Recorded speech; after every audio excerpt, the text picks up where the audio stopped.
The vetting committee has sat again. Madam Halima Mahama, Minister-Designate for Local Government there, she's going to be vetted to answer all the hard questions. My name is Gifty Andwapia. Many thanks for your time. Congratulations. Thank you. Okay. Page 1 of your CV, languages spoken. I'm aware that you speak and understand fluent Dagbani, but conspicuously lost having worked at Dr. Alhaji Mumune's chambers. And I know your relationship, including the inner relationship in Tamale. Why is Dagbani not part of the languages you understand and speak? You know, Dagbani and Mamprole, it's difficult for Mamproses to speak Dagbani. It's like Ekwapin Chui and Chui. So it's difficult for Mamproses. I understand Dagbani, but it's difficult for me to turn my tongue that way. I appreciate that. Chairman, if you would indulge us, you appear to give us every detail, particularly with your education background. One would have wished that Humphrey Fellowship should be enough, but you pour detail. Person Fellowship, you pour detail. To the extent that if we take you to page 2, employment history, gender consultant, with all the things you've listed there, since you are my senior in the law, anything accepted in the CV which proves to be untrue will qualify you as a perjured witness. I'm not sure that is where you want to head towards. Do we have your indulgence that we simplify the CV for you? Because every detail you are given, we take it under oath. So if you say gender consultant, you list all the things. If we identify one item or activity, which is not the case, we still will say that you give it to us as evidence under oath. And that will run through before I hand you over to our colleagues who will look deeper. For instance, Senior Technical Advisor, the next page 3, the rest of it, achievement, low on it. It goes through Minister for State, Minister of Women and Children Affairs. You've listed the highlights. I think that if you don't mind, we should water it down. But we'll take note of the major headings, which are your achievement and the detail. It's just a suggestion. Thank you, Chairman. Very well, at your pleasure, please.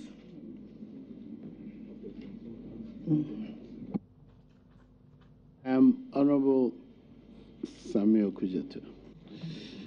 Most grateful, Mr. Chairman, and congratulations, Honorable Hajia Halima Mahama. I noticed from your CV, the entire 8-page CV, that you are silent on your political activities within the New Patriotic Party. Will you want to provide some information on that? Thank you, Mr. Chairman. I think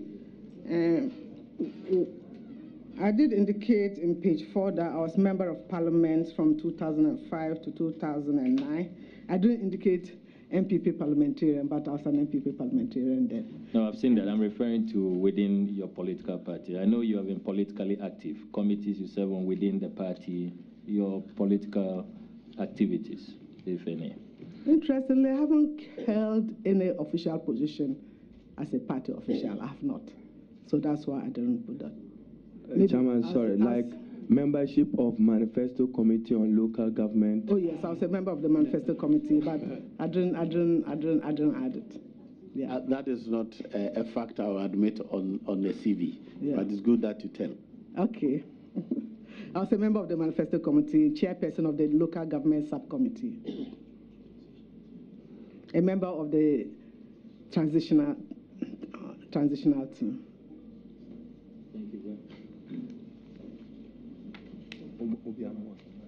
Yeah, thank you very much. Please come with me to page 2 of your CV. I'm sure that, as the Honorable Leader has said, we will have your permission to simplify some of the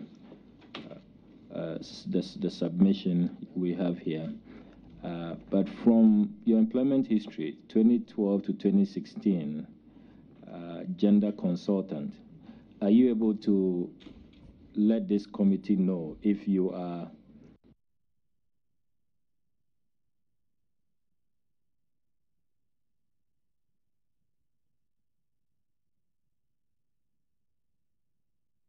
time frame? So I'm not currently on any consultant assignment. Still on that page, Consultant Action Aid Ghana, you do not provide a time frame. Can we know which period you consulted for Action Aid? I was doing some kind of workshops for them between the period of 2014 to mid-2016, periodically workshops. So what on it now?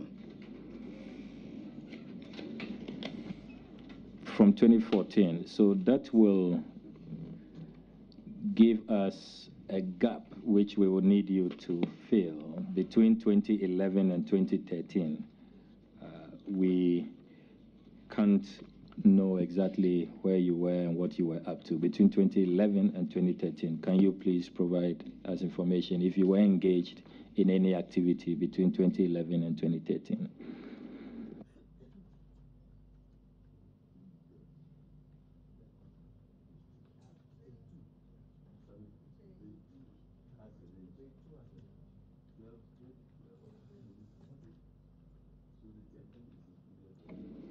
What you said 2011 to 2013? Yes, let's do 2011 to 2012 to be more specific. 2011 yes. to 2012. I was basically unemployed. Okay. Okay. Page 3 is 2009 to 2011. Yeah. On page 3, if you come with us to the senior technical advisor role with Danida, yeah, I'm sure we'll have your permission to that line. This was a government of Liberia, government of Denmark, and United Nations joint program. Yeah. I'm sure we'll have your permission to effect the needed corrections there. Yes. Page 4, we also need your permission to amend this. The committees of parliament, you indicate that you're a member of the appointments committee and the committee on water resources, works and housing. Isn't it the committee on works and housing? That's what our standing orders provide. There is no water resources. So I hope we'll have your permission to amend that. It's supposed to be committee on works and housing. Right. And please, if you come along with us to page 7, your legal practice and national service, you put them together between 1983 and 1986. Can you please help us with a breakdown? Can you please clarify that section? 1983 to 1996. Yes, I was indicating the period, what I did within that period. I did my national service, but I also was in legal practice, doing pupillage, and later on continued with the practice. The national service actually ended in 2005. 1985. Okay. Okay, so you did both concurrently? Yes. Okay. Still on that page, leadership positions held. Minister and Deputy Minister of State, member of Tamale Municipal Assembly, Vice Chair, Director and Board Member of Non-Governmental Organization, Secretary, Ghana United Nations Students. We need your permission to tidy it up a bit. We don't have the periods. Are you able to provide us with the periods and some clarification? The way it is put, it appears quite cumbersome. Well, the Deputy Minister, Minister of State, and membership of Municipal Assembly, I put the dates elsewhere. So I just kind of summarized it there. It's repeated elsewhere. And I indicated that these associations that I were in were while I was a student in St. Francis, and the dates are elsewhere. So I just wanted to keep it brief. Still on that page, Honorable Nominee, membership of professional bodies and other affiliations. I'm interested particularly in the Tamale-Louisville Sister Cities Committee. I was in Louisville last year, and they spoke very fondly of you. They still hold Tamale as their sister city. You served on the committee 1993 to 2000. Did you resign, or what? Why have you terminated your membership of the rather famous sister city project between Tamale and Louisville? I was no longer an active member. In fact, I moved out of Tamale. And in 2001, I became resident in Accra. So I just moved out, and I wasn't an active member of the sister city any longer. Chairman, Sami, if Honorable Akwafi hold it there, I just paragraph 5 with where Sami is. It appears that they don't belong in terms of matching. Mixing minister, deputy minister with Ghana UN Students Association, Debating Society, and Writers Club. One belonged to high political office that you held. One would have wished that we separated. What happened in your promising life from when you were active in public life? Paragraph 5 of the same page he referred to you. Yes, Mr. Chairman, I just was thinking about what leadership positions I've been on, and I indicated the top, so I put it on top, but I also felt I should indicate that I was once a secretary of a writers club, also secretary of GUNSA, so that the students hearing will know that I was once with GUNSA and I was once in Debating Society. So I just added it there. Your stint with the Tamale Municipal Assembly, were you an elected member or a government appointee? It's not very clear here. Government appointee, but once you are an appointee, you become a member of the District Assembly, so I didn't want to really clarify that. Thank you very much. On your last page, I find a very interesting development. You received the MDG3 award from Government of Denmark in September 2008 as recognition of your contribution towards the attainment of MDG3 on women empowerment in Ghana. It takes another government in another country to recognize your good works. How do you feel about this award? You don't have any award from Ghana, but you have an award from Denmark on work you have done in Ghana. Quite curious. How did you come to receive this award, and how do you feel about it, especially that Ghana is yet to award you in any capacity? Because that is the only award you have provided here. Yes. Well, I was very happy about the award. This was an international award, and it was quite renowned. Government of Denmark was choosing people in different countries and giving them award. Indeed, they gave this award to me and late Honorable Bawuredo. He had the award. We had the awards the same day. Basically, Bawuredo for the innovative policy statement he made in the budget of 2008, saying that there should be gender budgeting in all sector ministries. And they got our budget and they picked that. They thought it was very important. And for me, I believe it was. So the other initiatives I did while I was Minister for Women and Children Affairs, then Minister for Women and Children Affairs, and I was happy, appreciated. Congratulations, Mr. Chairman, I'm done. Yes, Honorable Obiama. I'm not expert on CVs. Yes, just to clarify that on page 8, the referees, Ambassador Dikios, a former secretary, the spelling of secretary.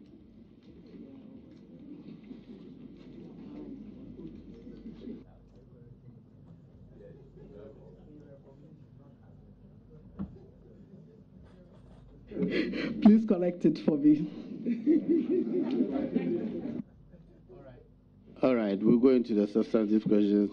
Chairman, since Obi, I didn't go to Achimota School, I went to Kulku School. But paragraph 8, received the MDGs award from Government of Denmark in September. Is it in recognition or as recognition? Actually, I put in and the computer rejected it, so I put as.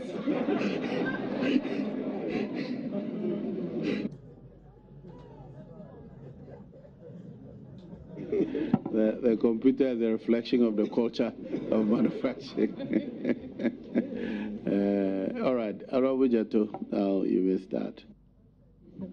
Thank you very much, Mr. Chairman. Honorable Alima, congratulations. I want to ask about what you think you can do to strengthen the substructures of the assembly. The area councils are very weak, and their non-performance have some effects on the assembly itself. So, if you are given the nod, what can you do to strengthen the substructures? In other words, making their work a bit juicy and attractive.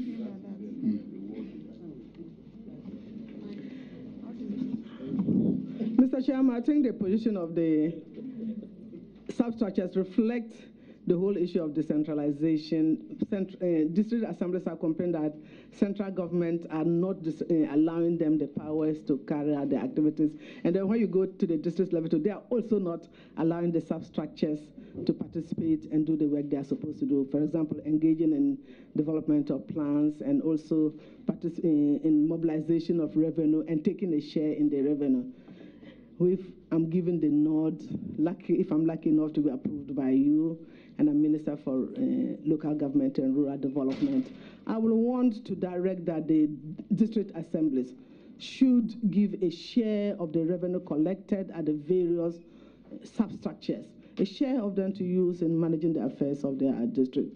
We should continue with the capacity building program, and we'll want to also see evidence that when they develop their plans, their annual plans, that the sub-district structures have participated, especially in the open discussion and debate, if they have participated, so that they also feel that they are participating in the process. Thank you. The second question has to do with the district development fund until it's in arrears, just because the previous government is unable to get the counterpart fund to support what the donors are bringing. What are you going to do to make sure that at least the DDF is paid to date? The District Development Fund is a discretionary fund that donors are given some support, and government is also supposed to give a counterpart fund of $20 million. Now, other 20, I think it was $20 million. It's not cedars, $20 million per annum. Sometimes government delays in providing that money, and donors also hold on to the funds, and therefore we don't get it disbursed early enough. But I understand that they have been able to disburse 8 times so far, almost over 600 million, which is quite remarkable. You recall that this was started in 2008. The first for what they call the functional organizational assessment tool was done in 2008, but effective payment started in September 2009. And there's been suggestions somewhere that the additional 2.5% should be earmarked for counterpart funding for such programs that come on board. But again, that will be subject to the decisions of Parliament when the formula comes. Chairman, just a follow-up. 2.5% of what? They suggested that 2.5%. I'm not saying that that's the rule, but I've read somewhere that 2.5% that was during the MPP government that was added to the 5%, the mandatory 5% for District Assembly Common Fund. Some people were suggesting that this 2.5% could be used to support such discretionary funding. In any case, it was going to district assemblies if the government cannot allocate other funding to do that. But the whole idea is to put resources at the district level so that they can use to provide services to the community, especially infrastructural support and services. The last question, Honorable. Thank you. Now, about the election of the district chief, municipal, metropolitan, and district chief executives. Others are saying that it's going to create problem for government. What is your view on this? We are committed to our manifesto promise of electing MMDCs. We are committed to the process. Definitely, it involves a lot of processes, and we specifically stated that we are elect MMDCs within a 2-year framework, 24 months framework, and we are committed to the process. So, since it's a manifesto pledge that you are so committed to election of MMDCs, even as it may be against the recommendations of the Constitutional Review Committee, can we take it from you? When will be the start date of this process to get them elected? And share with us how you intend to see the process through. Mr. Chairman, you recall that the Constitutional Review report was not entirely against this process. It provided that there should be direct elections for metropolitan assemblies and then a different kind for municipal, whereas the district assembly the status quo should remain. That was a recommendation. So it's not entirely against it. So we proposing that we should elect district chief executives. I believe that it is in tune with the constitutional provisions of, if you look at the directive principles of state policy, Article 35, saying that democracy, we should ensure that democracy become a reality by decentralizing political, administrative, and financial resources, and ensuring that people, every citizen, feels part of the decision making in every aspect of national life. And I believe that if we elect district assembly, it's one route of accountability, getting them to be accountable to the citizens. I use this example of MPs, members of parliament. If you look at it seriously, our role is actually legislation. But we all want to do development programs in our constituency because at the constituency level, people are looking for development. Therefore, if we have a DCE who is supporting development in the constituency and accountable to the people, I think that is the best way to go for it. You are talking about processes. Legislations are involved. We'll work on the legislations to get the necessary passage.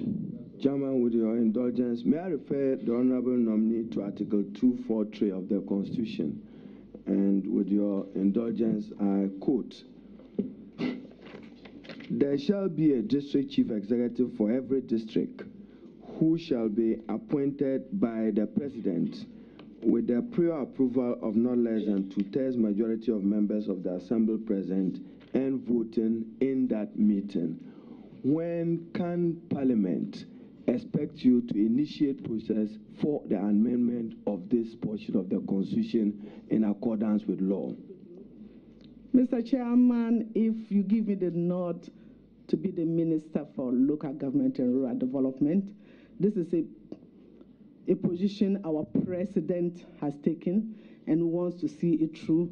Definitely, I'll be engaged in looking at the legal framework to bring to this Honorable House to look at the necessary amendments for us to start the process going. Yeah, done with you, Ni. Honorable Lima, congratulations. Thank you. Let me start with the coordination of MMDAs. It has become a debatable issue. People think that with the role performed by the regional coordinating councils, there's absolutely no need for a Minister of Local Government. Do you share this view? No, I don't, because our decentralization is a process. It's a process, and it's not linked from activities happening at the national level. We need to follow the process through, ensure that there is effective decentralization. Look at finances. Finances are still held at the center. We have the District Assembly Common Fund at the center, Minister of Finance, all various services will have them at the center. And I think there's still the need for a ministry to follow through for these processes going down from the center to the district level. My second question. I do not believe that democracy necessarily leads to development. I believe that what a country needs to develop is discipline more than democracy. Lim Kwan Yew, 1992. What is your stake on the view expressed by Lim Kwan Yew, and how do you intend to ensure institutional discipline at the MMDA level to spur development? Discipline is key. Discipline, Mr. Chairman, discipline is key in every aspect, but discipline to within certain frameworks. And I believe that democracy is a framework within which they are operating. So even in our operation of democracy and working through democratic institutions and structures, there should be some kind of inherent discipline for us to get our work going. One such area will be looking at issues of enforcement at the district level, in the formulation of their bylaws and in the formulation of national regulations. I believe that a lot are not being enforced. That's one area that we should be looking at. I'm not going to, it's not as if I'm going to carve a rod to say enforce, but we should follow up on enforcement, and where the sanctions should be placed, sanctions should be rightly placed.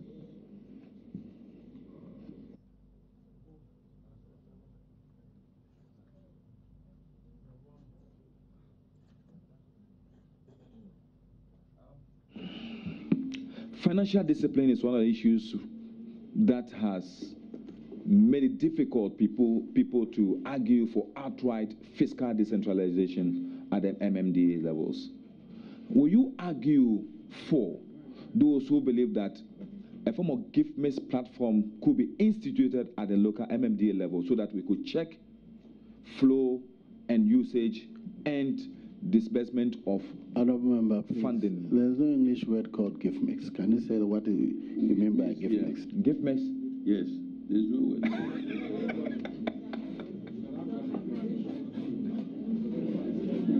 Oh, so you want me to go through the whole?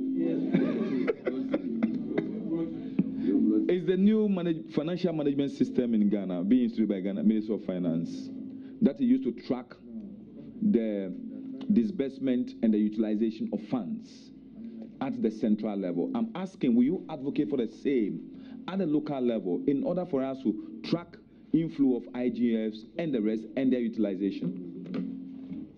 Mr. Chairman, I know the situation at the rural level. I know the situation at my district level. Sometimes there's no connectivity. And give me words on internet connectivity. If there's no connectivity, you need something very urgently to respond to a situation at the district level. You go to your computer. Give me means before you take out any money, you have to get approval from Accra. It's a huge centralization aspect. And you go to your computer, no connectivity.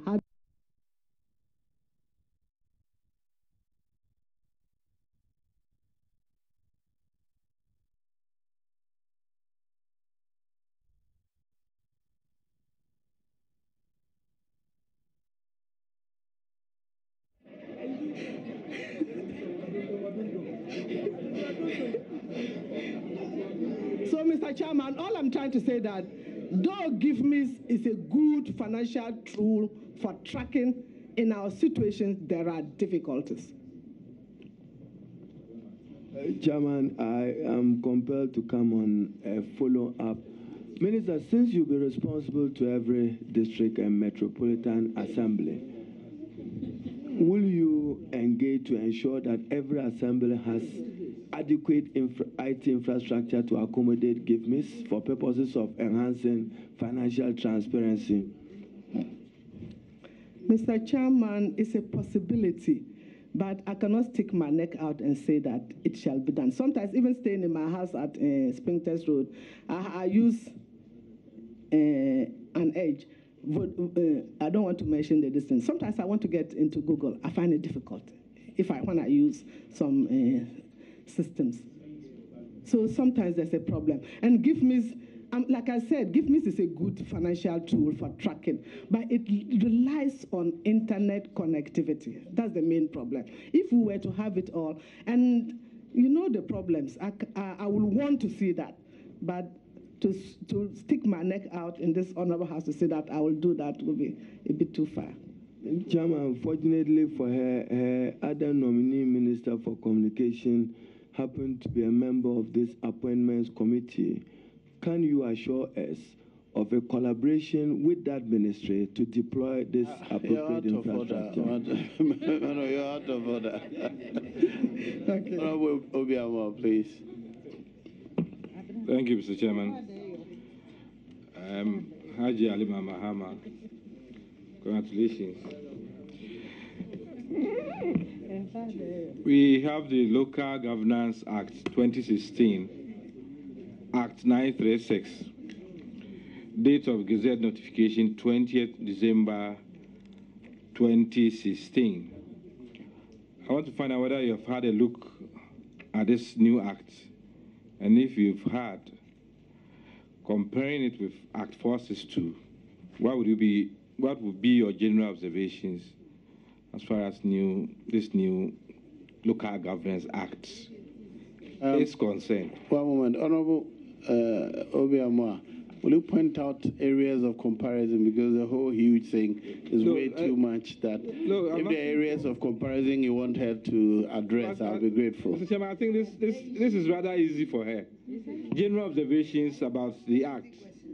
Yes, general observations about the Act. So it's open-ended.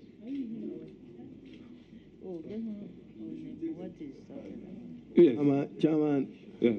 Since there's been moments you've tolerated someone ruling on a question, yes. And there's been moments we've asked questions and you've heard the deputy majority leader interject. The Honorable Obiamwa must understand that the minister is bound to uphold the laws of Ghana, which include that particular act as it is now. Yes. So I'm suggesting that she should give us comments on the new act. And there's nothing wrong with that. Observations. It doesn't mean that Honorable Obiamwa, please. If there are any specific areas that you want to zoom in, please do so. Okay. Unfortunately, you are assuming that she hasn't read it. She has read it very well, knowing her. But let's go to specifics. The major issue is the Interministerial Coordinating Committee. How do you see this body, and how does it impact on your position as Minister for Local Government and Rural Development? Which area are you talking about? I want to follow you. Which section or?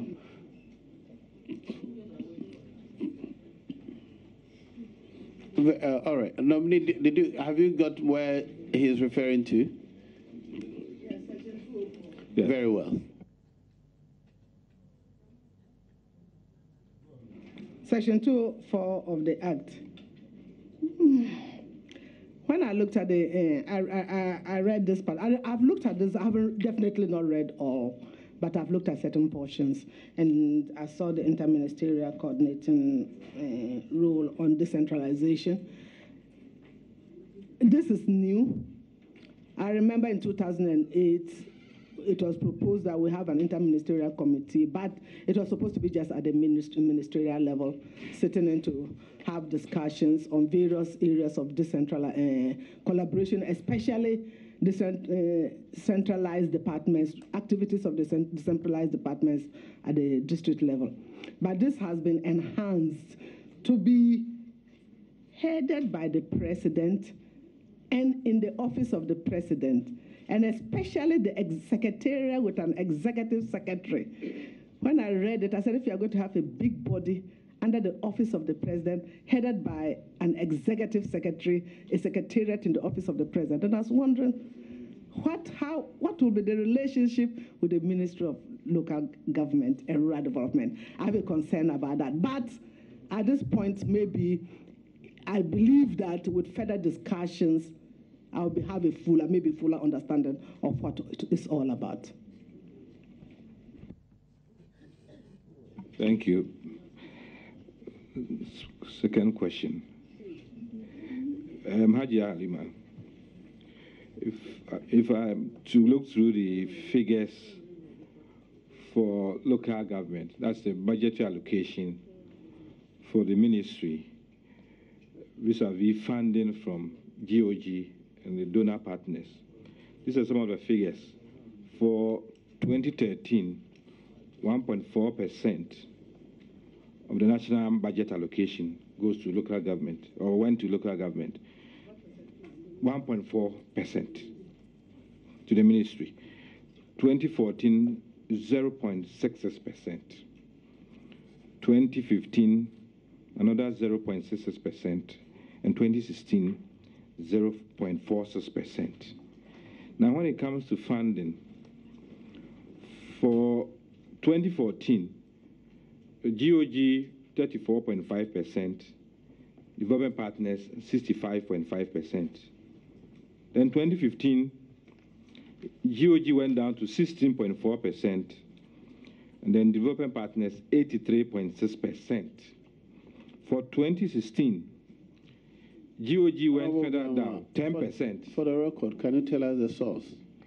The source is the budget, the various budgets, and we have sector budget brief from local government. Okay, thanks.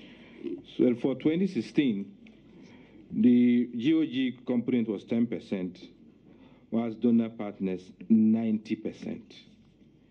Now, the issue then is the meager budgetary allocation from GOG, and then the sector being dependent on donors. How would you advocate for increase in budgetary allocation for the ministry to minimize donor dependence?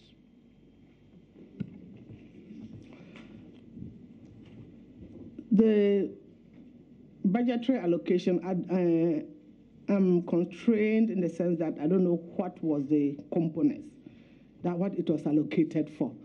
So I'm kind of constrained to lead to the deduction.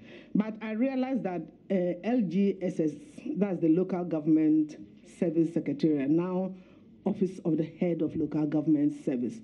They were initially within the Ministry of Local Government Budget, but I understand that 2015, they had their own cost center, and therefore taken out of the local government budget. Maybe that could be the reason for the drop in budget.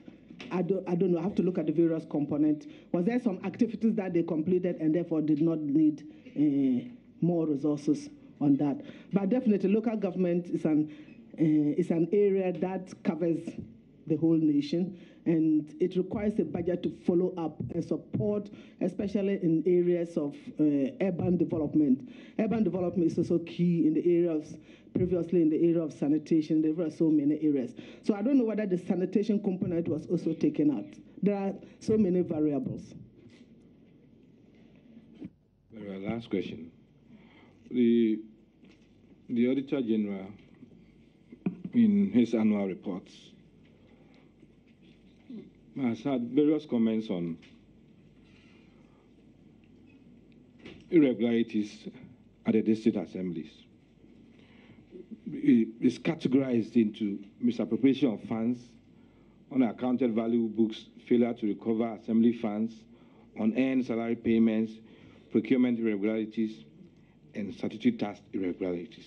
Indeed, if you look at the Auditor General's report for 2015, the complaint from the Auditor General, if I may quote, Mr. Chairman, is that, however, I wish to reluctantly conclude that the increased and widespread instances of malfeasance and mismanagement of finances and resources of the assemblies by public officials are as portrayed in my current report under review may be indicative that the ministry has not significantly implemented the admonition and recommendations in my previous reports.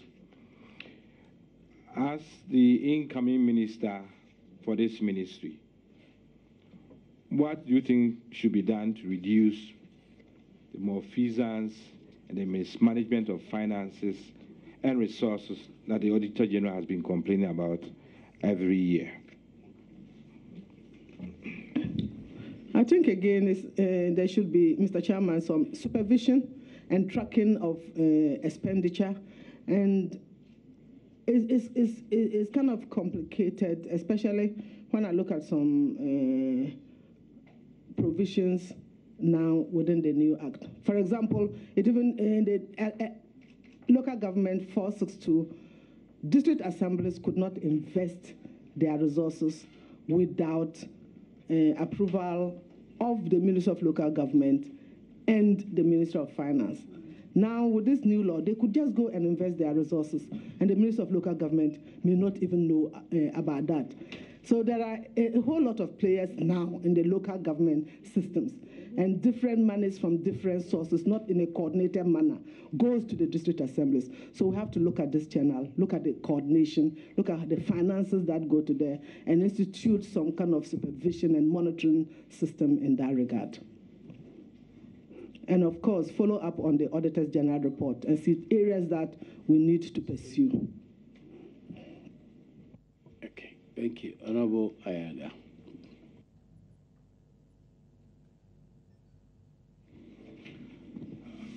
Congratulations, Haja Halima Mahama.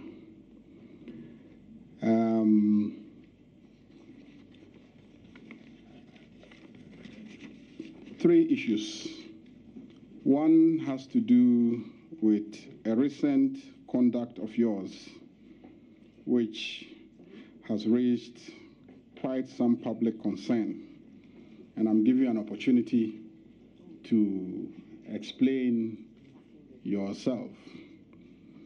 On the 11th of January 2017, you signed off a letter as the representative of His Excellency the President at the Ministry of Local Government and Rural Development, acting on behalf of the President of the Republic. And in this letter, you relieved,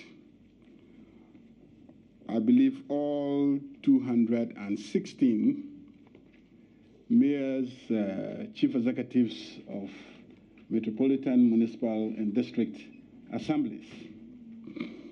And many have questioned your capacity to write that letter and dismiss all these chief executives and mayors.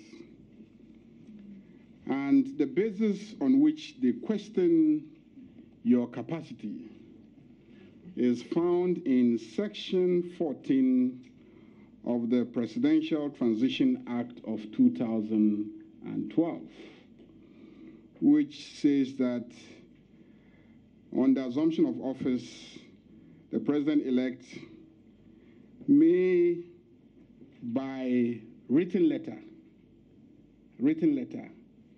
ask any person to go and run an agency that those who have been relieved of their positions in the schedule used to head, which includes ministries and other offices that in the schedule are relieved of their offices upon the swearing in of the new president. But if you look at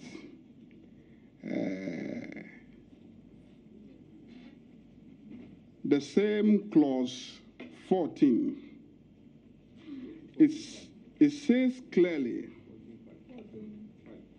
14.5, it says clearly that before the assumption of office of the incoming minister, a person so appointed by the president shall be in charge of the relevant ministry, but, and listen carefully, but shall not take a decision involving a policy issue except in the Ministry of Justice, where the Solicitor General shall be in charge of the ministry. Do you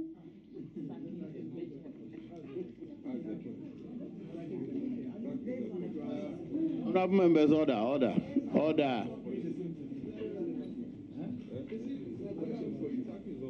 Honorable nominee, the Presidential Transition Act is itself based on a certain policy consideration. The policy consideration that informed it is that the portfolios mentioned in the schedule, who immediately upon the coming into effect of a new government cease to exist, are considered as political, appointments of a nature that should cease to exist. But the post of mayors and district chief executives are deliberately omitted for a certain important policy consideration by the singular act of writing to dismiss all of them. Don't you think that you were involved in taking a major policy decision which ought to have been signed off by the president and not your very good self? Mr. Chairman, I'm glad he ended up by saying that it ought to have been signed by the president. In other words, his problem is not with the action. The action he's saying was not illegal. It could have been done. His issue is just my signing the document. And again, the Constitution 58, if you look at Article 58(1) and 58(2),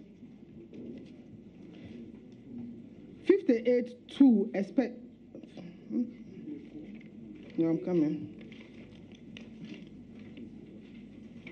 I'm looking for 58.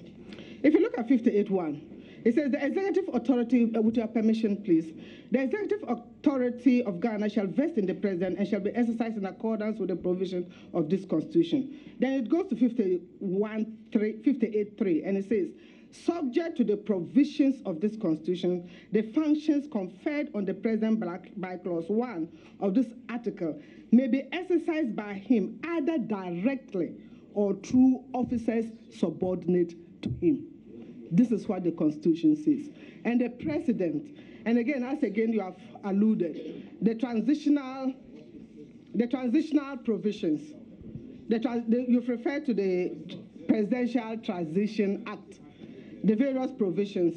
It again refers, the first one that you read, 14(1), on the assumption of office, those persons specified in the schedule will cease to hold office. And it goes further to say that the functions, 14(2), the functions of office of a person who ceases to hold office under subsection 1 shall be performed by a person so appointed by the president for the period specified in writing by the president.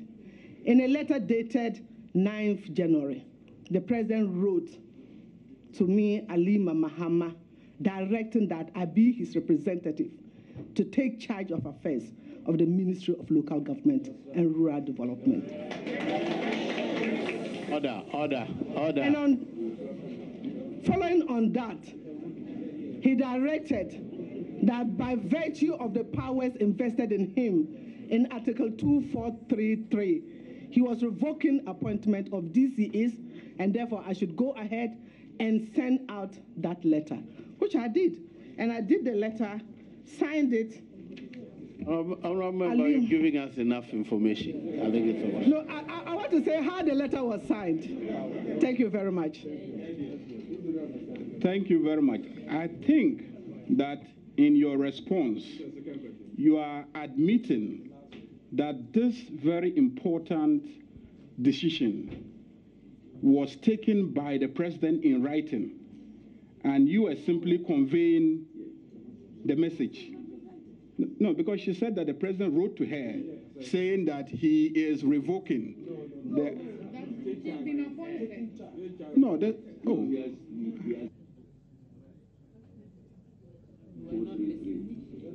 Was I the only person in this? No. She said, yes, she said the president wrote revoking the appointments.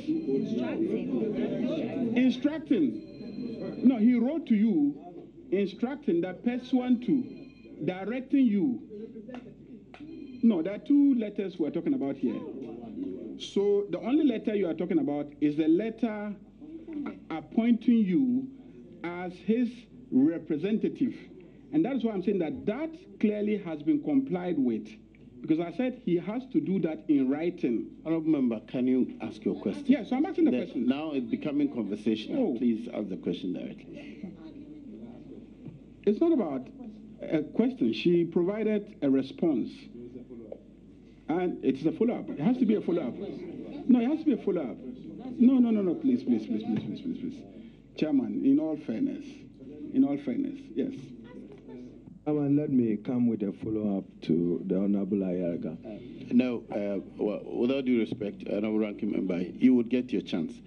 If he finishes, I'll give you the space. No, it's a follow-up. My memory follows her submissions, just as he is forgetting an important point she probably made. It is not out of place to ask her to just build upon a matter to which she has made a submission. Honorable Ranking Member, he was in the middle of a question, but he had gone on argumentatively, and I asked him to proceed with the question. When he finishes, I'll give you the space. You're a Ranking Member, I don't stop you from doing anything. Chairman, I have asked one question, precisely, which has been partly answered. So, when you become the Minister for Local Government and Rural Development, there is a complaint emanating from actors at the local level that their common fund allocations, half of it is spent in Accra. That is if they are lucky. And a significant chunk remains here. And just a little of it ends up at the local level for them to actually use for development work. Some of it gets deducted for activities that ought to have been procured at the local level, but gets deducted here. Can you give us assurance that you will take every step to ensure that the funds allocated to district assemblies actually get to the districts and let them decide how they actually want to utilize those resources? Mr. Chairman, I agree with him on this matter. There are a lot of areas that I saw on the allocation statement. And this allocation statement is also provided to Parliament every year.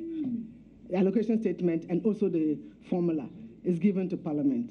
I believe that this year, when it comes to Parliament, we should work together on it and look at it seriously. For example, I was surprised to see that money, 5.6%, was allocated for national education policies and programs at the national level. School feeding, I can understand that. Sanitation, I can understand that. But national education policy programs, a whole 5% allocated. So I believe that when these things come to Parliament, we should look at that and question some of them and ensure that most of the money actually gets to the district assemblies. Indeed, the District Assembly Common Fund, only about 33% goes directly to the district assembly. So I think there should be more going that. And I believe Parliament has a role to play in that to ensure that we direct the resources to the district assemblies. Last question. The set of legislation that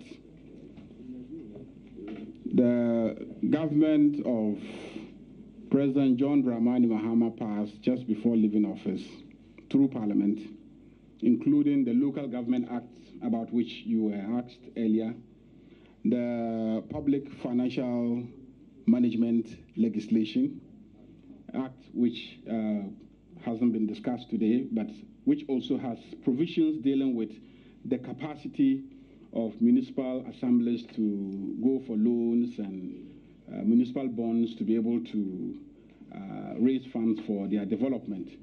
and the effort to devolve power to the local level, the creation of structures at the local level, aim at creating governmental system that could run smaller economic units at the local level so that you can have decentralized development.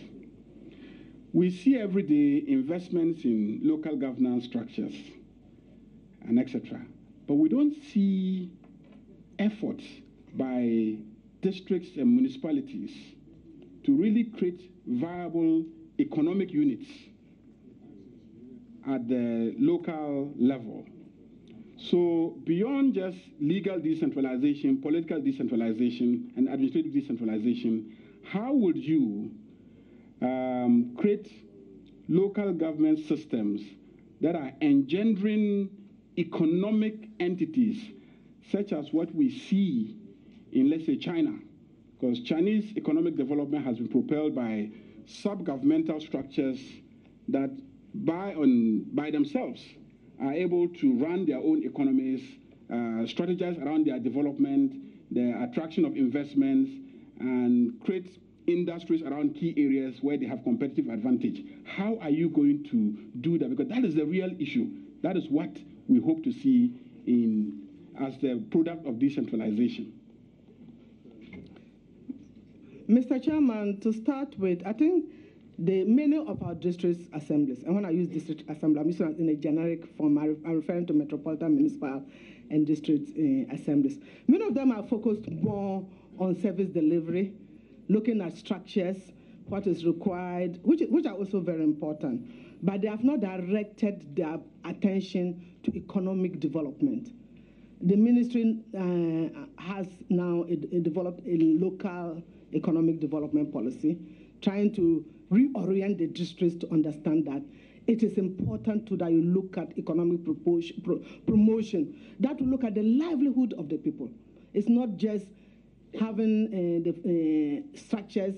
Yes, the structures are important, but we should also be looking at the economic livelihood of the people. What do we do? How do we look at the resource base? So one is providing some capacity, some training to reorient them, to look at not just provision of services, but also looking at the economic development, what resources are available.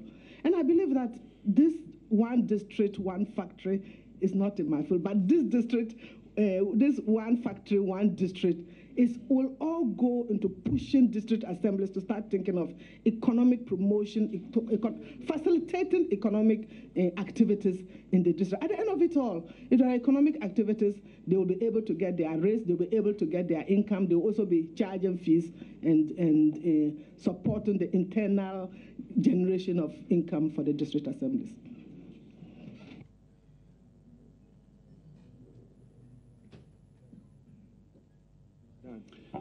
Honorable Titus Glover.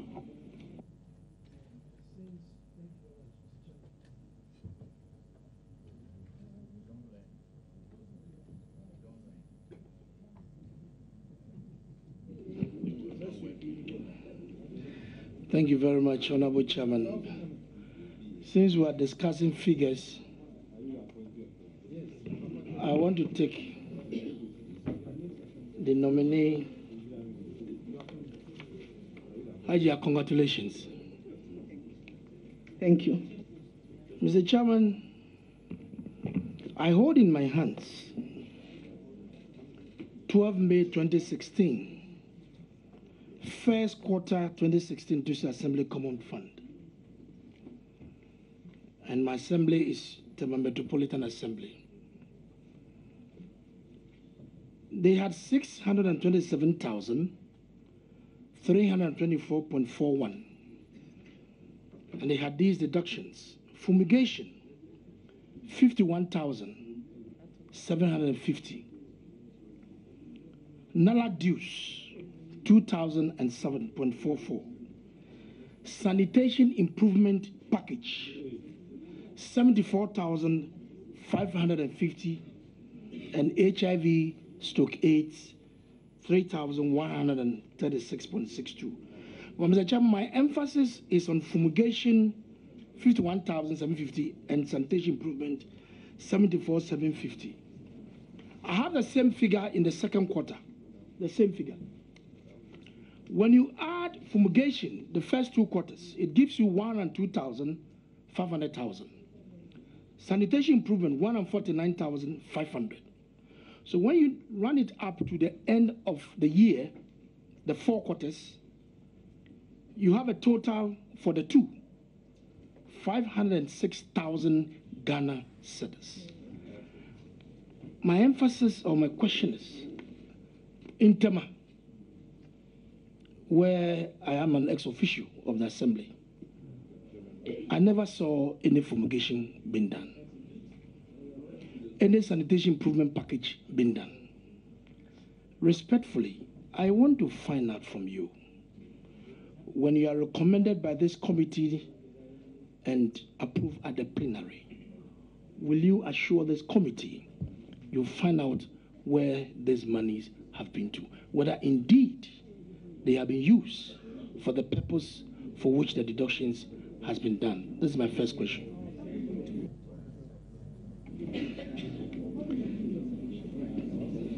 Yes, Mr. Chairman, with the figures that is given and within the, I'm sure it will all come up within the Auditor General report. I would want to look at that.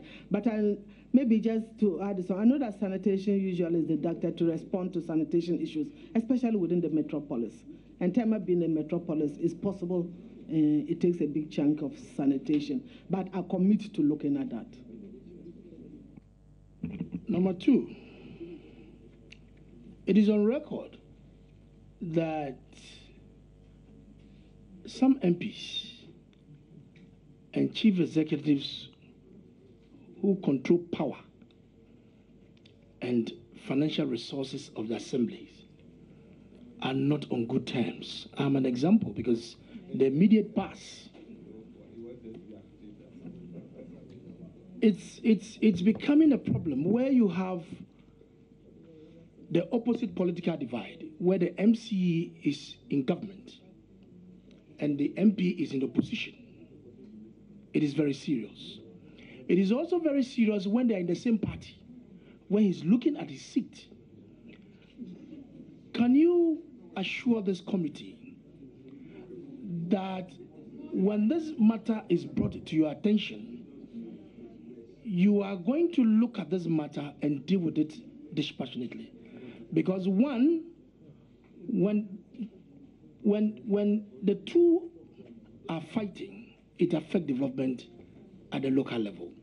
What assurance do you want to give this committee that when these issues are brought, Nilande is sitting here, he's aware. He didn't solve the problem.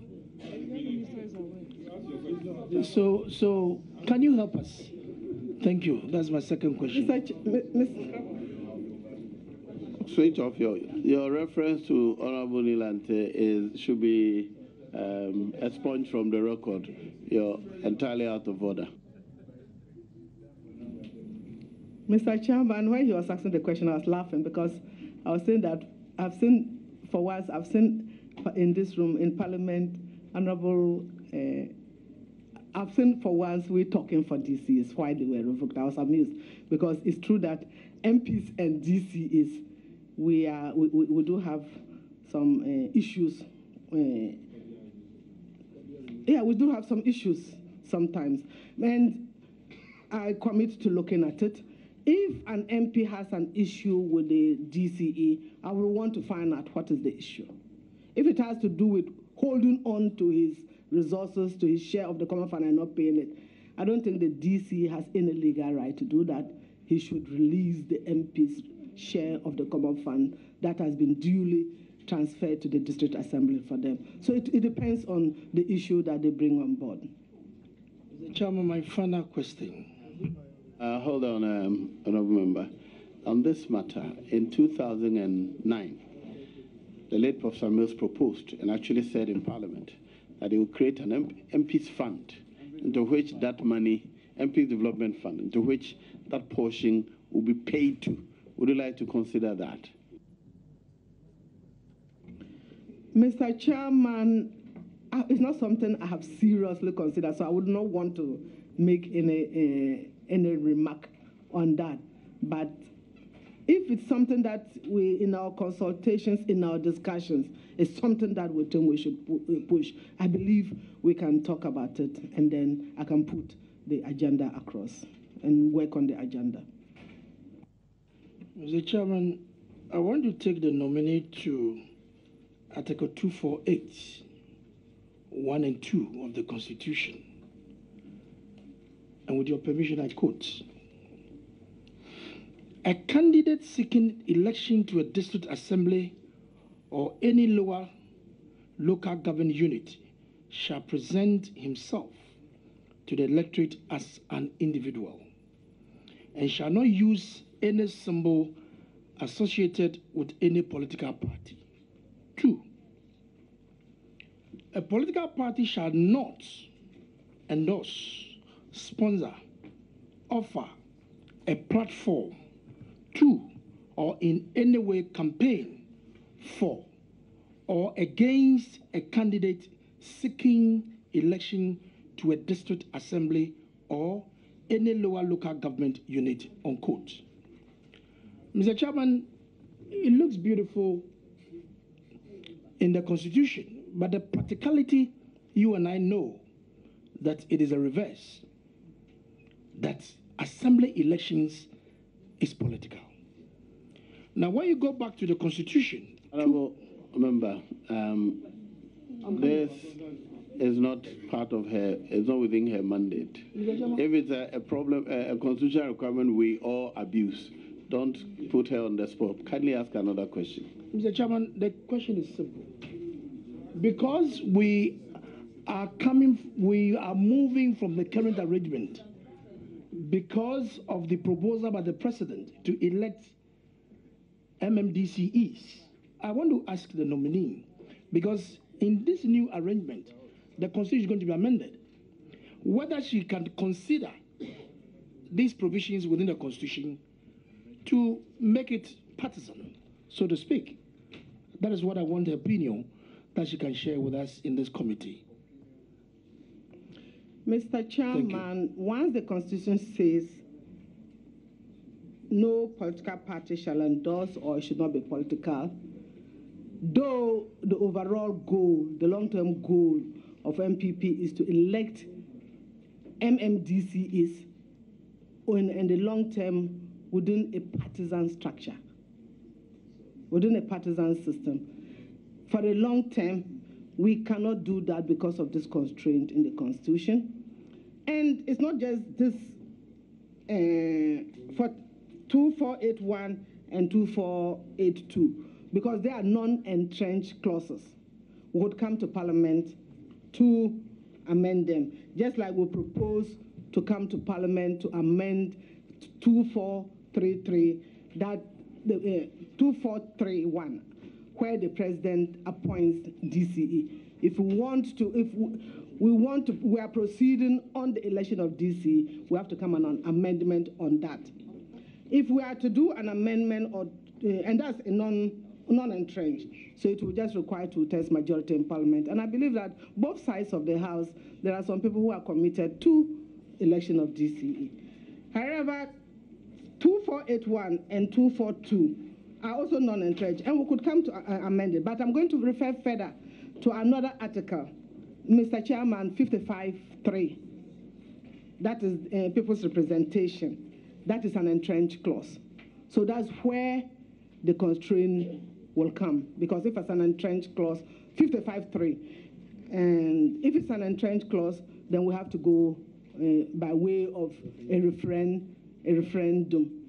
Mr. Chairman, if you so will, I could read it, but I can just talk to it. 55.3.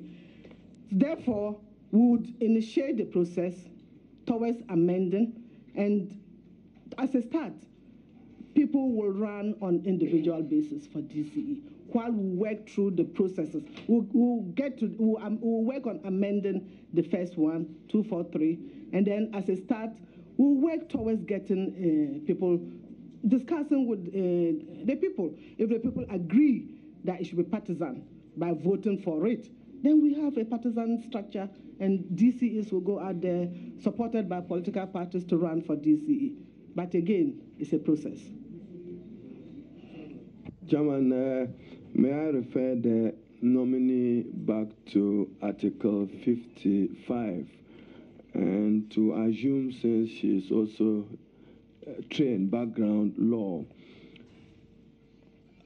Article 55 thereupon all belong to the executive ambit, which is non-entrenched provisions of the Constitution. I've seen you use the word, if we want to. We want a commitment. You have indicated here that DCs, MMDCs will go through elections. Will you be seeking an amendment to Article 55? When I said we want to, I was referring to the Ghanaian public. If the people of Ghana, we go to them for a referendum, and they actually are in tune with will you invite them to the referendum? Yes. That's why I use the word want to. I'm referring to the people of Ghana. Definitely, we, as a government, the president is committed, that's president's vision, having district chief executives elected.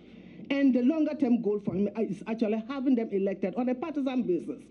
But we are constrained not only by the article that he's just said about 2481 and 2, but we're actually seriously constrained by 55.3. That is an entrenched clause. So we would work towards that and take it to the people for a referendum on this particular matter.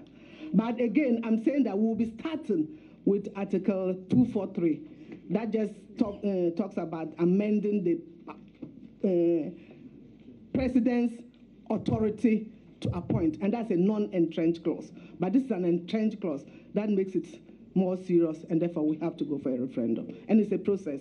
That's why, therefore, I was saying that we are working on this. We'll pursue it from 243. Maybe within the shorter term, we could have DC elections on an individual basis. But the longer goal will be to work towards amending Article 55.3. So, Chairman, when do we expect the process for amendment to 243 and 55? Timetable, you want to share that with us? Mr. Chairman, when you give me the nod, you approve. If I'm lucky enough to get your approval to become the Minister for Rural, Local Government and Rural Development, I will initiate the processes.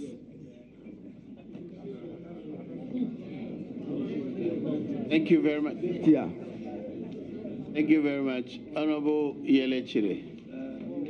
Thank you very much, Mr. Chairman. Mr. Chairman, I have a strong MPP supporter in one of the district assemblies who says that he has submitted his CV for appointment as a government nominee or government appointee on the district assembly. No, he says I should ask you, when are you going to appoint him as a government appointee to the district assembly? Mr. Chairman, in due course.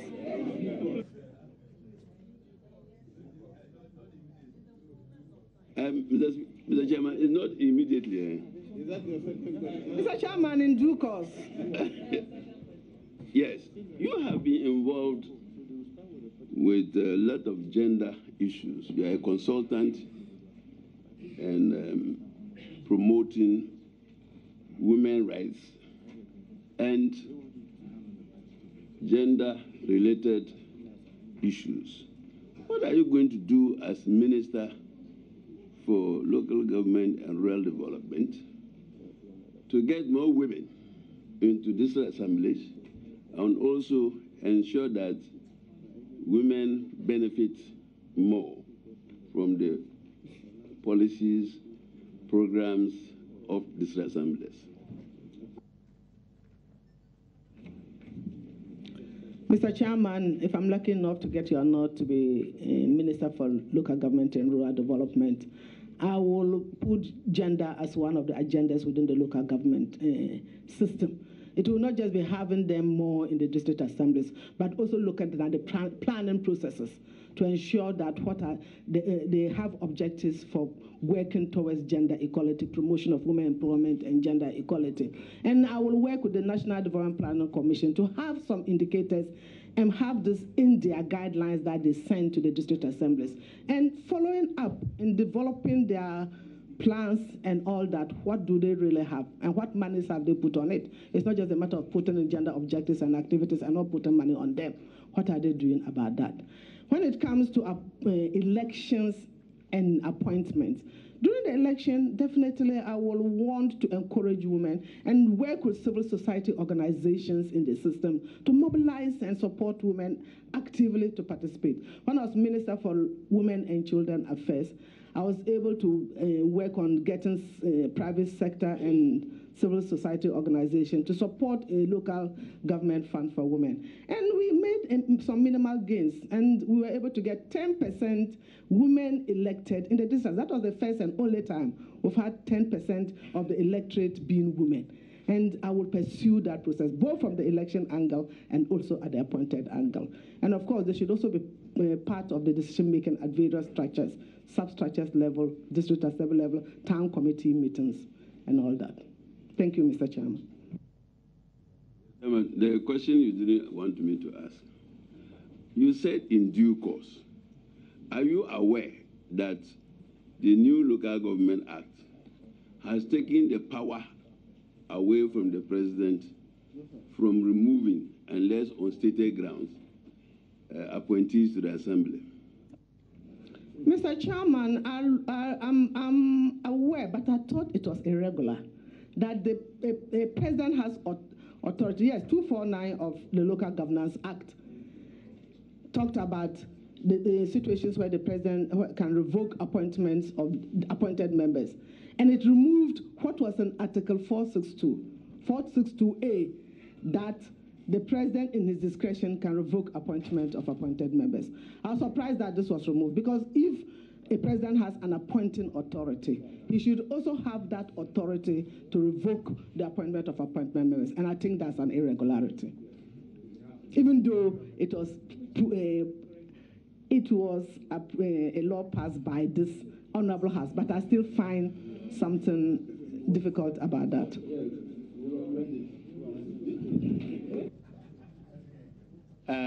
Honorable Anthony Cabo.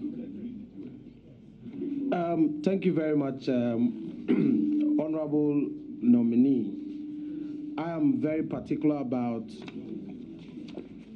aspect of your CV that talks about your involvement with NORIP, which essentially was to ensure participatory development, women empowerment, and community development in the northern sector. And having worked as the administrative officer, I'm sure you would have been well abreast with the challenges NORIP had and how that will influence your thinking as you are going to head the local government ministry. If you can share with us some of the reasons why the NORIP program, even though successes were chalked, but the failures were also quite eminent. NORIP mainly was donor-driven. We're supported by CEDA, and then later CEDA, Canadian International Development Agency, and later on the German GTZ. Then it was GTZ. The name has changed, GIZ now. And we're into mainly provision of water in the form of boreholes, and we're able to provide water. We're actually in 2 districts. We're doing planning activities for the whole region, identifying and developing proposals so that when donors come in, they just come in and pick. So we're able to get a lot of donors into the region, including NGOs, to pick up proposals to do in different parts of the region. But we are more into water. And we did some pioneering role in water, to the extent that when community water and sanitation was established, they came to NORIP to learn some of our practices. And when the district assemblies concept started, again, we're in the forefront facilitating decentralization process and supporting the district assemblies in their roles and responsibility. Yes, the challenges are, when you are working with donors, donors are looking for action and outcomes. Meanwhile, development also engages processes. So when the project funding is ended, there is a problem. And we try to work within the projectized system, and it wasn't very easy. It's not like a government that you'll have to facilitate. Look, you have to get results, get results, count your results all the time, monitoring and producing results. And I think sometimes it affected processes where you have to take time, especially community development work, engage people and all that. Though it was an objective, sometimes it was challenging.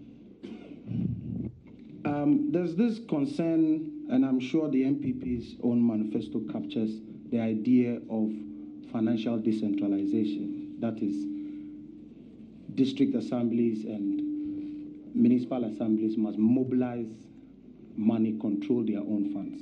But you will agree that many of the districts in the 3 northern regions are within the poverty catchment area. Yet the emphasis is on IGF. Many of these districts do not mobilize enough. What is your ministry going to do, or what initiatives are you going to put in place to ensure that these districts in the poverty regions of the country get some resources to support the local revenue generation, especially if you take Laura District, for instance, our 2 markets cannot mobilize enough to push the districts forward. And yet the idea is that financial decentralization and all of that. What economic activities are going to put in place in the district to ensure that the districts can augment and compete amongst themselves? I believe if you look at Laura District, there is some resource base that can be generated into an economic activity, into an enterprise. We have to look at the resource basis of these districts. And indeed, some districts have developed business plans. If you go back to the Laura District Assembly, I'm sure they will have some enterprises that they develop business plans on to implement. We have to push these enterprises that they are looking at within their district concept and work on. But when you come to the internal generated revenue too, there are a lot of leakages. I understand that sometimes you will even go to the markets and there are invoices that are not the original district assembly ones. Some are printed on their own. And I'm not talking about Laura, I'm just talking generally. So we have to look at even the little that they have. How are they collecting it? And how are they managing it? And how are they using it? And yes, we don't have big properties in our villages and in our communities. But there are, even with the property rates, we are not built. The houses are not even charged to pay their property rates. There are some who can pay and they are able to pay something small. We should be able to follow up on all this. Land Valuation Board is constrained in supporting the capacity, and they need to have more human resources to come to the aid of the district assembly to assess the value of the property, so that district assembly can have some monies from them, put some property rates, and get some monies from those results. But the whole district assembly also need, and the Minister of Finance has a fiscal decentralization unit that are focusing on this area and supporting them in that regard. My last question, Mr. Chairman. I also realized that from the discussion, there's going to be a lot of collaboration between your ministry and the Northern Development Authority to deliver in terms of the interface between the authority and the local government system. And I want to get the assurance that you would work very closely, if you can give this House the assurance how closely you are going to work with these development authorities, not only the Northern Development, but of course the Coastal Belt and the Middle Belt development authorities, to deliver on the President's agenda for inclusive growth. What assurances can you give us? Chairman, before the nominee, but because he's my younger brother and he's now getting familiar with our rules, we could let this pass. But his question is contemplating bills that are to come before. Honorable Ranking Member, please, are you seeking to assume my role? Yes. If there's any objection, please draw my attention. Please proceed.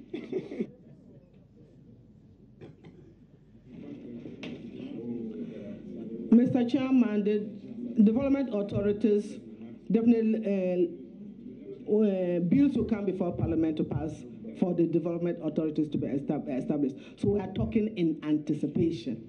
when the development authorities are established, definitely local government and rural development will work with these authorities to ensure the promotion of rural development. In fact, though my training is a lawyer, I've been more in the field of planning and rural development, and this is an area that I will want to push.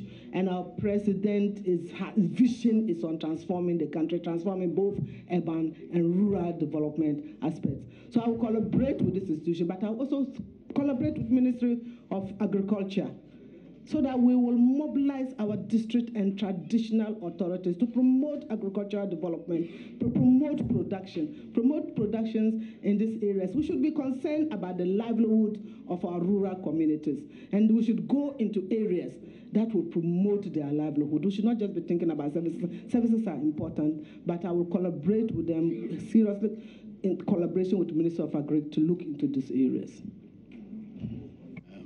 Suhini. Thank you very much, Mr. Chairman. Hadia, congratulations. Let me just take you to the Constitution, 251. The emoluments of a district chief executive of a district assembly shall be determined by Parliament and shall be charged on the consolidated fund. Then you look at 2. It says the emoluments of a presiding member of a district assembly and other members of the assembly shall be determined by the district assembly and paid out of the assembly's own resources. Now, this is a question from my constituency. 2 weeks ago, I was with assembly members from the Sanargo district, and one of them, Honorable Nindo from Gurugu electoral area, spoke passionately about what they go through as assemblymen and the fact that litigation, sanitation, even floods, whatever that people are faced with in their communities, their first point of contact is the assembly member. Yet you have these expectations of, emoluments that go to, say, the district chief executive, to the members of parliament, but they who do the legwork, if you look at the structure, are not factored into it, despite this constitutional provision. And I'm sure you know the state of some of our assemblies, as if they are allowed to meet this constitutional requirement. So what's your take on how our assembly members should be treated, and in terms of, compensation for the work that they do for the communities that so elect them? Chairman, I agree that the Assembly's members are doing a lot of work, and they are the anchor, the ground people for our communities and rural development. And the law provides that they should be remunerated from the income generated by the district assemblies. Yes, the district assemblies are not generating enough. We should find ways of supporting the district assembly to generate resources to see how they can improve on the remuneration that's given to district assembly members and the presiding member. I'm worried about the impact on our national financial portfolio if they were all to come into the wage bill at the national central level. The numbers are big. And I'm sure the Minister of Finance, if we even propose anything like that, then the Minister of Finance will be very worried about that. So maybe the issue that was raised about internally generated funds and then supporting economic growth of the area to enable them charge more fees and get more resources for the district assembly so that they can be able to remunerate them adequately. So the impression I get is that beyond their ability to raise funds internally, it will be almost impossible for their, economic support to be charged on the consolidated fund. That will be a long-term view, not in the short term. Now, you talk about the local assemblies generating funds. There's something in the Constitution, 240C, that I'll want to seek your, understanding of. There shall be established for local government unit a sound financial base with adequate and reliable sources of revenue. And I seek your understanding of it vis-a-vis the other provision that talks about the District Assembly Common Fund. Mr. Chairman, what I believe is definitely the Constitution is promoting decentralization, and it knows that decentralization comes with responsibilities. And in fiscal decentralization, we talk about finance following functions. So the Constitution recognizes that there are functions for district assemblies to do, so there should be some finance to enable them accomplish those functions. And I believe that's why the Constitution provided for 5% in the District Assembly Common Fund of the total revenue generated by the country to pay that 5%. But it also provides for grants in aid at different levels, either from the government or from donors or civil society, from other agencies to enable them accomplish their tasks. And I was asked a question about DDF, the District Development Fund. I'm sure it's in this light that we promoted and worked on the District Development Fund, and government is committed to put 20 million every year. Indeed, when it was developed in 2008, the seed funding was put down by government, $25 million to set it off. These are all other activities that are pushed in line with this provision that you have drawn our attention to. Okay, thank you. Now, Honorable Chief Whip.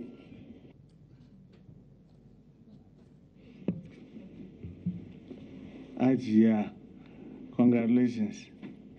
Thank you. The way, have you heard the vice chair saying that the way I said Ajia is questionable? She's my big sister, so. When you said Ajia, I almost said Naam. Ajia, earlier in answering a question with regards to the internet connectivity, you alluded to the fact that at the local level, internet connectivity is a challenge. I don't know whether you are aware, NITA, with the Minister of Local Government, are putting up internet connectivity facility at almost all the district assembly. I don't know whether you are aware. Yes, I was briefed that there is work on internet connectivity, but it has not rolled out yet. Are you also aware that the National Health Insurance Authority have been able to connect all their district offices so that they are able to process claims, they are able to print ID cards for National Health Insurance holders and what have you at all these various areas of our country where otherwise would have thought that it is impossible to access internet? Yes, but they also complain of a lot of challenges. Like, even though it's connected, they also complain about internet connectivity. It's not that they are connected and it's all smooth, but they do complain. And NHIS is different from district assembly. It's a government, a district government. So they should have it all the time if they need to correspond, especially in matter of finances, to meet their responsibilities. Well, you know that when it comes to internet, even if you are in Accra, sometimes you have challenges. But I'm just pointing out this to show that where there's a will, it works. Because the National Health Insurance Authority across the country is working largely. I can tell you that more than 95% of the times it works. I'll not argue on that. I'll not argue on that. But the question was, will I stick my neck out to say that GIFME should be applied across the country, everywhere in that district? And I know the challenges that it comes with. Like I said, it's a good monitoring tracking tool. I'm not against GIFMEs, but I'm just saying that with the issue of internet connectivity in our district and the objectives of GIFMEs, you cannot just go in and take money. And we know that now the whole district budget is consolidated into one composite budget. So every department coming through, taking their money, and maybe there can even be some important issue that they need to respond to. So I'm just talking about the challenges. I say yes, it's a good tool to use, but there are challenges. Well, I was just coming to that, but you drove yourself fast there. So the issue of give mix is law. And you are a lawyer. It's not law because it's an act. So it's not an issue of whether there are challenges they want to do it. It's not law. So as the Minister of Local Government Designate, if given the nod, are you going to ensure they comply with this act? Mr. Chairman, we all know that there are laws, but enforcement is always the issue. We passed the Domestic Violence Act. There's a lot of violence against women and no prosecution. Minimum prosecution is happening. I'm saying that, yes, we can pass laws, but enforcement is an issue. And I'm alluding to the challenges that we'll face in enforcement. And I'm not saying I'm against gift mix. I'm just saying that gift mix has some challenges. Sitting in Gambaga at the District Assembly, I know what the challenges that they face. I was only drawing your attention that with National Health Insurance, they managed to get it work. So as the minister come in, try and let the act work. You were talking about the domestic violence. I don't know whether the police department that deals with domestic violence have told you that with the passage of the act, even complaint about women also battering their husbands has also gone up. I don't know whether you are aware. Yeah, they do record such. They do record that. They do record that. Well, Mr. Chairman, I just want to find out whether the local government nominee, since she got her letter from His Excellency the President to be his representative of the Minister of Local Government, have visited the office. Indeed, I visited the office even before I became representative of His Excellency the President to take charge of the issues of Minister of Local Government, because I was a member of the transition team responsible for local government on the MPP side. So have you sat in the office to transact business? Please, if you can clarify that. Have you sat in the minister's office to transact business? I've sat in an office, but not the minister's office. I've not sat in the minister's office. Well, I know you are a lawyer, and you earlier said that the president on the 9th of January wrote a letter to you appointing you as his representative at the local government ministry. Was that right, what I heard? Yes, appointing me as his representative to take charge of affairs of the Minister of Local Government and Rural Development. Now, this is the Transition Act. Meanwhile, the Constitution, if you go to Article 78, where the Constitution is very clear that the President will appoint ministers, but with the prior approval of Parliament. As a lawyer, don't you think that this part of the Transition Act is indirectly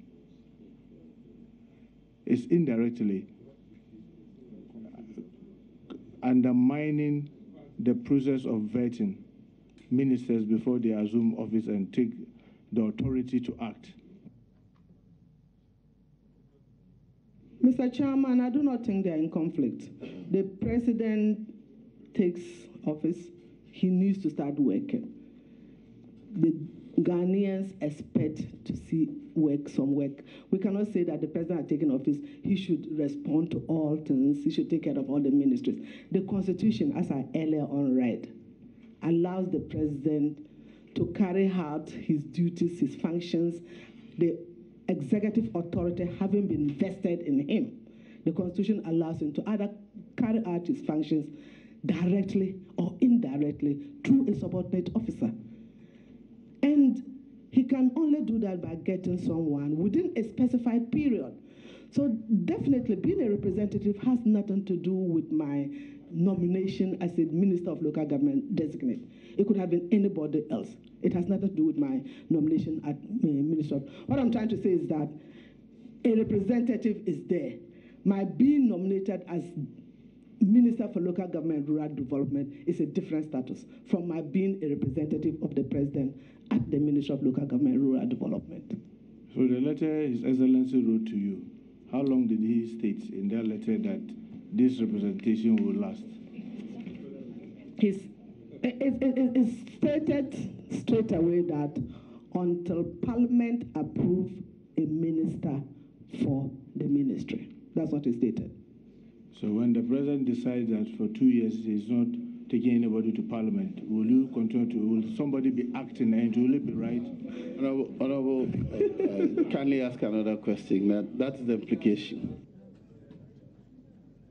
No, I'm only asking because she's a lawyer, and I said that, and she said that she doesn't think that that letter in any way undermines the constitutional provision. And I'm saying that if the president decides to send someone to act, and she's a lawyer, and the person is acting for 1 year, will that undermine the Constitution or not? I don't think it's a very straightforward question. No, but the question is inviting her to comment, offer an opinion on the statement, which is clear. The president says, stay until the minister comes. Until the minister comes, he stays. As to the implications, I think that to draw her into. So with a greater respect, I asked her that whether she thinks that undermines the Constitution. She says she doesn't think that it undermines the Constitution. So once it doesn't undermine the Constitution, then I'm asking that if it's for 1 year. Well, Mr. Chairman, things are not usual. I've not seen that before, and I don't think my president intends to keep that ministry, representative in that ministry for 1 year. I do not think so. My last question. Ada, you were deputy minister all the way from 2001 up to 2005 before you became a minister. And then it runs up to 2009. Do you declare your assets? Yes, I declared at every stage. I did. So you've had 3 declarations? I think so. No. I declared. 3. So you declared first in 2001, then 2005, and then 2009? Yes, I did. I did. Okay. Thank you very much, Mr. Chair.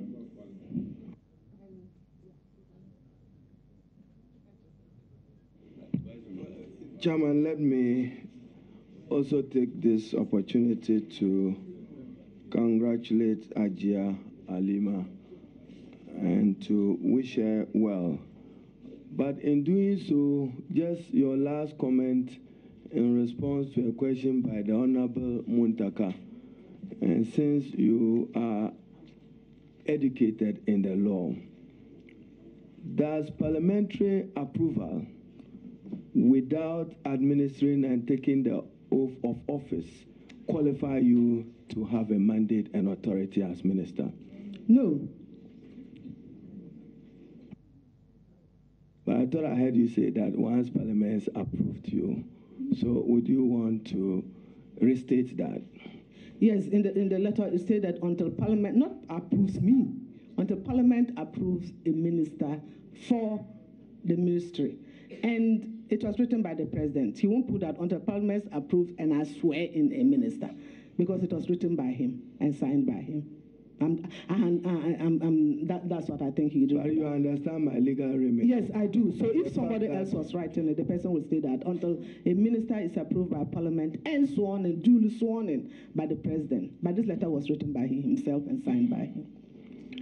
May I refer you to Section 204 of Act 936, and that earlier when you responded to the Honorable Obi Amwa, you had concerns about the Local Governance Act of 2016, and the concern bordered on the President chairing the Ministerial Committee.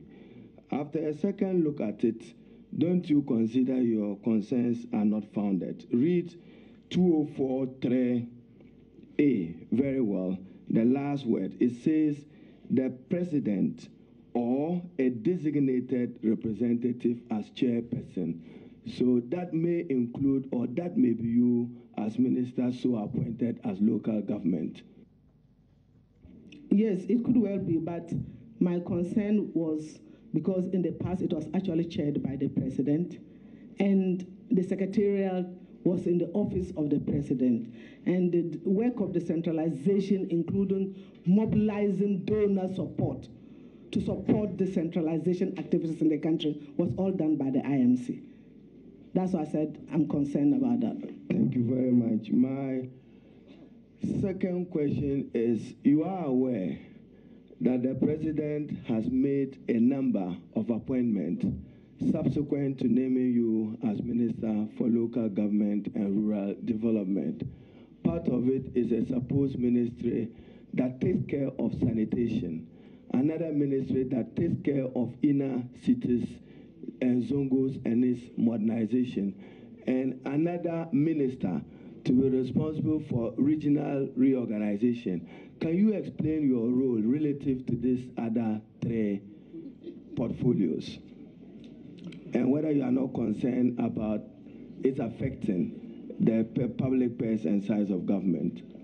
Let me take the Minister for Regional Organization first. It involves a lot of work. And you are familiar with our constitutions and the provisions for referendum. If you want to establish, if we are establishing a region or working through our objectives of creating new regions, it will require going to that region, working through referendum. 50% of the people must participate in that referendum.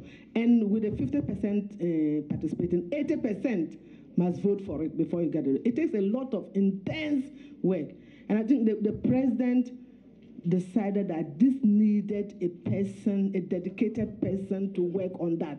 If a minister of local government is actually going to take on this role, I may be working more, focusing more in terms of working on creating a region, because it's a lot of work, getting 50% out and getting 80% of them voting for that. I may focus more there to the neglect of my work of pushing, supervising, coordinating decentralization, as well as pushing for rural development. So I think it's good enough to have a different minister. If I may talk on the sanitation, there's a minister for water and sanitation. We all know that sanitation is a primary responsibility of the MMDs, Metropolitan Municipal and District Assemblies. Every legislative instrument that establishes a district assembly puts sanitation at their job. Definitely, sanitation is a challenge. It's also a big, huge problem for us. It's a challenge, liquid waste and solid waste. So the president again feels that, look, so have a dedicated person to work on that. But that doesn't mean the Ministry of Local Government is off. We'll have to cooperate. We'll have to collaborate, because at the end of the day, the primary responsibility is the district assemblies that do that. So we have to collaborate and cooperate on that matter. Minister, given your previous experience even as member of parliament, there is dedicated normally close to 3% of the district assembly common fund, if not more, to matters relative to sanitation, which will work under the district assembly common fund law and by extension to the Local Governance Act. How will the new ministry relate to the fund in terms of the financing available for sanitation? Mr. Chairman, I was Deputy Minister for Local Government before, and I recall that most of those matters that we talk about, they are paid directly from finance to the service providers. The money doesn't come through Ministry of Local Government and Rural Development. The activity is done. They send their invoices and their requests for payment, and it's paid directly by Minister of Finance. It doesn't even come through, the monies don't come through local government. We just look at the reports. May I again refer you to the decentralization and local government provisions of the Constitution, in particular from Article 240, but for my emphasis, Article 255, relative to the Ministry for Regional Organization. You will still be exercising the mandate under Article 255. Is that the case? Let me refer to the article to get my 255.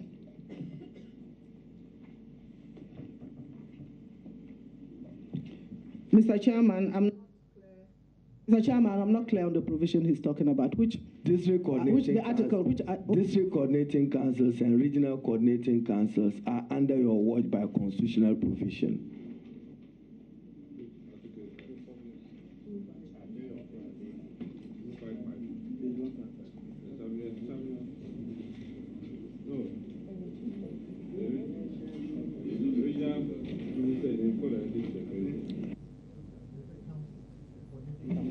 Mr. Chairman, Chairman, it's also a question of coordination and collaboration. Because now Regional Coordinating Council, in terms of their coordinating role, they deal with NDPC, National Development Planning Commission.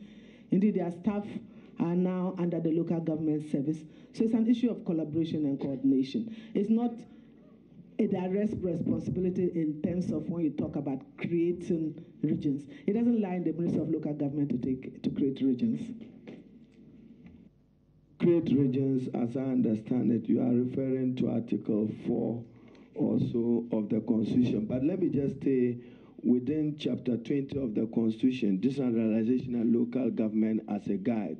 So matters relating to sanitation at the District and Regional Coordinating Council, will it be matters of under your domain or under the Sanitation and Water Resources Ministry? Mr. Chairman, my take on this is that when a ministry is created, it's not like hands-off. It's still one government. We're going to collaborate and coordinate the activities. Indeed, there are a number of programs going on in the Ministry of Sanitation. It's not just going to be hands-off or local government on sanitation. We have to sit down, work and cooperate to ensure that we deal with the issue of sanitation, both liquid and solid sanitation issues in this country. Chairman, may I not, but this will not be fair to the appointee as I have my copy, but I'll take you through it.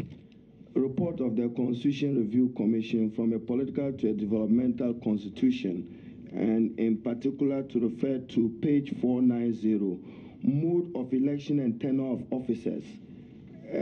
You refer to Article 243 and later on in Article 55. Will you just open it? May we know from you the process for election? What will be your proposed formula for the election of MMDCs? Mr. Chairman, once we get the amendment, first of all, our concern will be getting the new legislation. Once we get the amendment, the EC, Electoral Commission, is responsible for monitoring and supervising elections. So most of the activities will now be within the domain of the EC, Electoral Commission of Ghana. No, I say so because on the basis of the recommendations of the Constitutional Review Committee, you may have one of three instances. One is one which has just been developed by you today, pursuant to Article 55. You may have a category where an individual, you just open nominations for individuals interested and desirous of running for office of Metropolitan DC will run. The third option, which you refer to under Article 55, will require that we amend that non-entrenched provision to allow that they would run on partisan ticket, entrench of 55. Now, it is easier for Article 243 to be amended than 55. So even as we work on 243, what should we expect? Will it be the president making recommendation to the district, or it will be a free-for-all for any citizens at the level of the district? Mr. Chairman, as I indicated earlier, we will start with getting an amendment to 243, and then we'll work through the process. I've told you that the goal, the long-term goal, is to have a partisan district chief executive elections. That's the long-term goal. However, we are constrained by 55.3, so which requires a referendum. And we have to work through the processes. And the referendum is not easy. We have to work through the processes. That's why I'm hesitant about giving you a time frame in that matter. We will be going to the people of Ghana. We'll be going to the people to tell us, should we have our district chief executives elected on a partisan basis? If they say yes, then we come back and the EC takes it and runs with it. Once we go through the referendum, then it becomes the domain of the EC. Will you conceive of NALAC as not an extension of government and guarantee its autonomy and independence? Mr. Chairman, NALAC, it depends. Because right now, the outgone president of NALAC was also the mayor of TMA. And I'm not saying it's not, it has always been that practice. The majority of the council are appointees of the president. Yes, when DCs are elected, it will make them more like a civil society organization, and then we can talk about not having anything to do with it. And again, Common Fund provides the funding for their staff and for their work. We would also want to see NALAC to some extent also exiting from that process at some point. Chairman, my last question. What practical experience will you share with us as your consideration to deepen decentralization through an enhanced devolution process? What do we expect you to do to enhance devolution of powers at the level of the local assemblies? It is important that we get the decentralized department actually decentralized and working. But in Ghana, some of the decentralized departments are already complaining that now that they have been decentralized and they are captured within the composite budget process of the DCE, it's like their headmistress are cut off. They are not getting funding, any support from their headmistress. It's strictly now based on their budget. So there's also the issue of looking at the physical decentralization, ensuring that whatever monies they were getting to support their activities from their headquarters, and now they are delinked from the headquarters and our decentralized department of district. We should find a way of still transferring those monies to them to accomplish their tasks. I've noticed in the allocation of the District Assembly Common Fund that if you take, for instance, Tema Metropolitan Assembly, Accra Metropolitan Assembly, Kumasi Metropolitan Assembly, compared to Wale Wale Gambaga,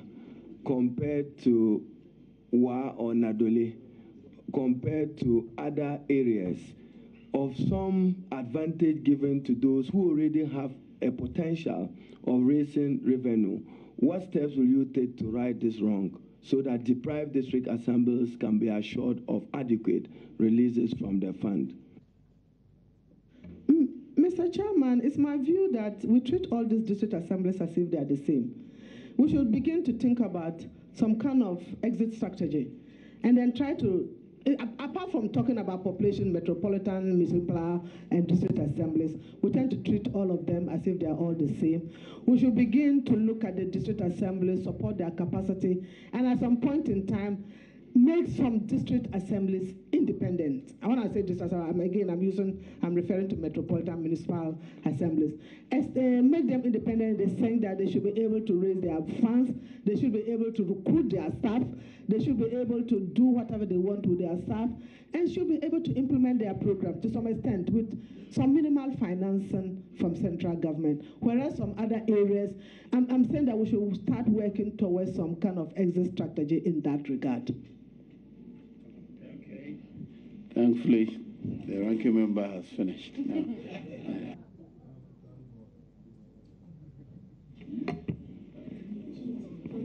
Hajia, and the honorable nominee for the position of Minister for Local Government and Rural Development. This evening, I have no question for you, but rather to congratulate you on your appointment and to say that we are very, very confident and trust in your capabilities, and you have the support of all the women on both sides, and we want to see more women come up. Thank you. Appreciated. Hiya. You know, in Kranza, North and South, they don't have legitimate district authorities. Yes. The immediate past regional minister is nodding. He may be able to assist you, but I just want to advise that you put that the two districts on your urgent agenda, and make sure those matters there are resolved quickly. Yes, Mr. Chairman. On the note of that, we thank you for attending upon the committee. You are discharged. Thank you very much. Thank you very much. Assalamu alaikum. And I learned to improve on my CV. Thank you very much.